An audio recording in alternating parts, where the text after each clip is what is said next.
नमस्कार, absolute stock market knowledge में आपका स्वागत है।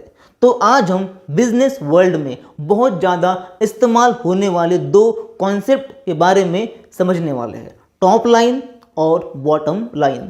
तो जब भी हम किसी कंपनी के बारे में, बिजनेस के बारे में पढ़ते हैं तो हमें सुनने को मिलता है कि भाई कंपनी की बॉटम लाइन गिर गई, टॉप लाइन बढ़ गई। लेकिन बहुत से लोग ये नहीं जानते हैं कि भाई ये टॉप लाइन होता क्या है, बॉटम लाइन होता क्या है, टॉप लाइन और बॉटम लाइन में फ़र्क क्या है, इनका इस्तेमाल कब होता है और क्यों होता है, ये सब कुछ आज हम समझने वाले हैं।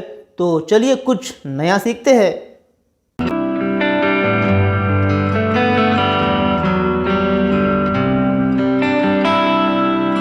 टॉप लाइन और बॉटम लाइन, इनका संबंध कंपनी की कमाई और मुनाफे से होता है। तो समझते हैं टॉप लाइन मतलब क्या होता है।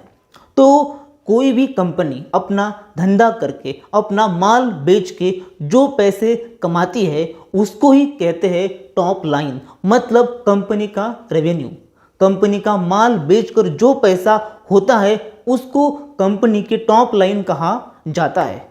फॉर एग्जाम्पल, होंडा कंपनी गाड़ियाँ बेचती है, तो होंडा कंपनी गाड़ियाँ बेचकर जो पैसे कमाती है, जो पैसे उसके पास आते हैं उसे कहते हैं कंपनी की टॉप लाइन। लेकिन पैसे आ गए, उसके बाद कंपनी को अपने खर्चे करने होते हैं, अपने एम्प्लॉय का पेमेंट करना होता है, टैक्स भरना होता है।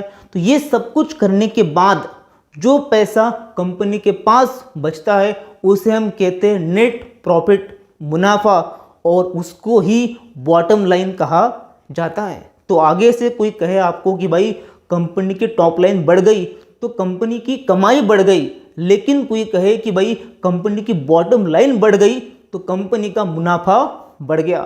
तो बॉटम लाइन मुनाफा, टॉप लाइन कमाई। और क्यों बैठे हो म्यूट, सब्सक्राइब कर लो एब्सोल्यूट।